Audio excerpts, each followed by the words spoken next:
Live TV, सच सबसे आगे।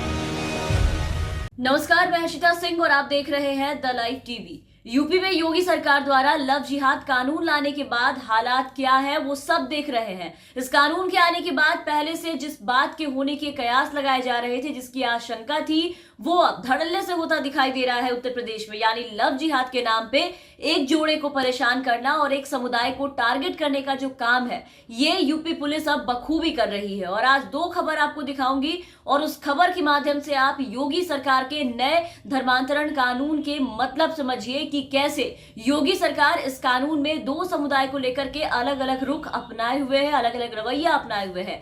कैसे एक समुदाय यानी कि मुस्लिम समुदाय के लड़के को टारगेट करने का काम कर रही है योगी सरकार, लेकिन अगर वही एक मुसलमान लड़का हिंदू धर्म अपना ले तब इनकी जो बोलती है वो बंद हो जाती है, तब सब सही हो जाता है और वो इंसान तक इनके लिए सही हो जाता है। पहली खबर देखिए, चौंका देने वाली खबर, खुलेआम कानून के नाम पर परेशान करने की पूरी कहानी देखिए। बर्थडे मनाकर लौट रही मुस्लिम लड़के को यूपी पुलिस ने लव जिहाद कानून के तहत जेल भेज दिया।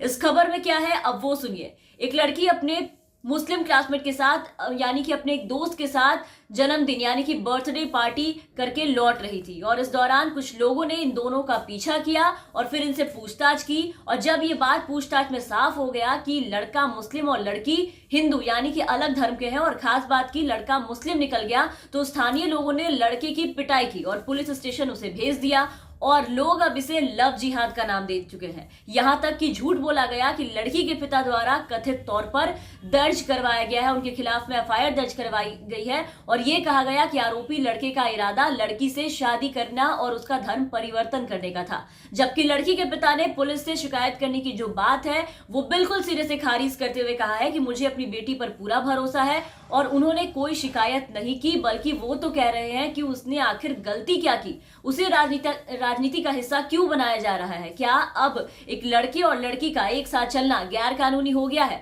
उसे भी लोग अब लव जिहाद का नाम देंगे? इसका जवाब क्या आज योगी सरकार देगी कि ये कानून की आड़ में यूपी पुलिस आखिर क्या कर रही है, लोगों के साथ क्या कर रही है? क्या यही करने के लिए कानून लाया था योगी सरकार ने यूपी में? और अब दूसरी खबर देखिए, इस्लाम छोड़कर युवक ने अपनाया हिंदू धर्म तो मिलने लगी जान से मारने की धमकी, मांगी सुरक्षा। इस खबर में अलीगढ़ के रहने वाले एक कासिम ने 9 साल पहले अनीता नाम की यानी कि एक हिंदू लड़की से शादी की थी।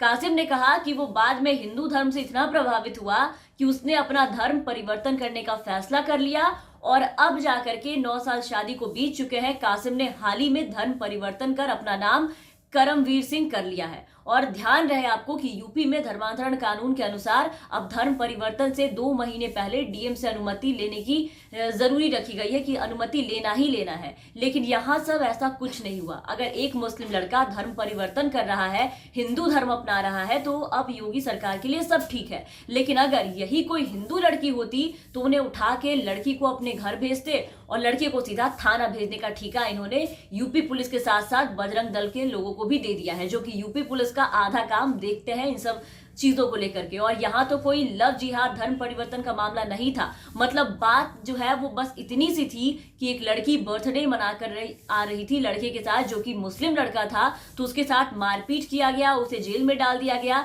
लेकिन वही आप देखिए कि मुस्लिम लड़का अगर हिंदू धर्म अपनाए तो उसे सुरक्षा दी जाएगी, अगर नहीं तो सीधा जेल की हवा खिलाई जाती है। लड़की कहती रही कि लव जिहाद नहीं हुआ है, पुलिस ने फिर भी लड़के को जेल भेज दिया। जबरदस्ती ये केस जो है वो लड़की के ऊपर दर्ज किया गया है। और आप खुद बताइए कि कितने लोग आज जो इस वीडियो को देख रहे हैं, समझ रहे हैं, आप खुद बताइए कि क्या दो समुदाय में दोस्ती करना लव जिहाद होता है? साथ में पार्टी करना, खड़े होकर बात करना, क्या ये सब लव जिहाद है? मतलब एक जगह जब एक मुस्लिम लड़के ने धर्म बदलकर हिंदू धर्म अपना लिया तो वो लव जिहाद नहीं हुआ, क्योंकि लड़का मुस्लिम था, उसने हिंदू धर्म अपनाया। और यहाँ लड़का लड़की के साथ बस घूम भी ले, पार्टी कर ले, और अगर लड़का गलती से भी मुस्लिम हो जाए और लड़की हिंदू, तो बस ये लव जिहाद हो जाता है इनके लिए। और अगर ना भी हो तो क्या फर्क पड़ता है, जबरदस्ती ये लोग लव जिहाद बना देंगे, क्योंकि योगी सरकार ने उसका जिम्मा यूपी पुलिस को दे दिया है। और यूपी पुलिस अपनी जिम्मेदारियों से कभी पीछे नहीं हटती है, खास करके ऐसी जिम्मेदारी से। और यूपी पुलिस की ये शर्मनाक हरकत हरकत जो है वो साफ साफ यूपी पुलिस की मंशा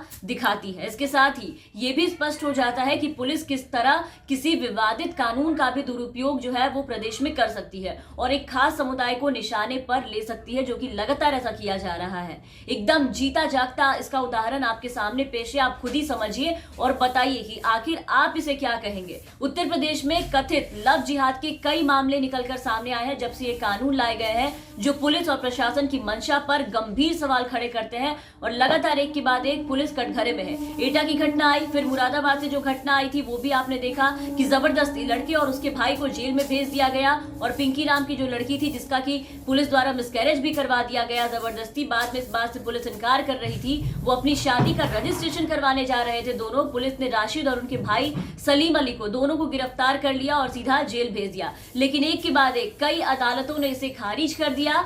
तो वही बात हो गई कि कानून की आड़ में आप एक धर्म का घटिया खेल खेल रहे हैं, एक समुदाय को टारगेट करके जबरदस्ती उसे प्रताड़ित करने का काम कर रहे हैं, खास करके मुस्लिम लड़के को। तो योगी सरकार के लिए और बीजेपी सरकार के लिए लव जिहाद धर्म परिवर्तन से ज्यादा राजनीतिक मसला बन चुका है, जिसका फायदा ये ऐसे खुद को हिंदू हितैषी दिखाकर बटोरना चाहते हैं इस देश में। हमारा देश हिंदुस्तान एक सेक्युलर कंट्री है जिसमें इस तरह की राजनीति कहीं से भी शोभा नहीं देती है भाजपा सरकार को। लेकिन अगर आप इसे सेक्युलर कंट्री नहीं मानते हैं, बीजेपी इसे सेक्युलर कंट्री नहीं मानती है, तो वो भी खुल के योगी जी या मोदी जी कह सकते हैं। ऐसे भी भाजपा के नेता मंत्री ऐसे बयान देने में सबसे आगे होते हैं। और इन सबके बाद हमारा कहना इन सबके बीच बस इतना ही है कि नए कानून अगर लेकर के आए हैं तो सरकार उसे लागू भी तरीके से करना चाहिए। सरकार को उस पर दोहरा रवैया इस तरीके से अपनाना बहुत ही ज्यादा गलत है। तो फिलहाल के लिए इस वीडियो में बस इतना ही। आप बने रहे हमारे साथ। अगर आपने अब तक हमारे चैनल को सब्सक्राइब नहीं किया है तो जरूर सब्सक्राइब कर ले, साथ ही बेल आइकन जरूर दबाएं ताकि हमारी हर अपडेट्स आप तक पहुंचती रहे। और अगर आप हमारे ये वीडियो हमारे फेसबुक पेज पर देख रहे हैं तो हमारे फेसबुक पेज को भी जरूर फॉलो कर ले। धन्यवाद। लाइव टीवी, सच सबसे आगे।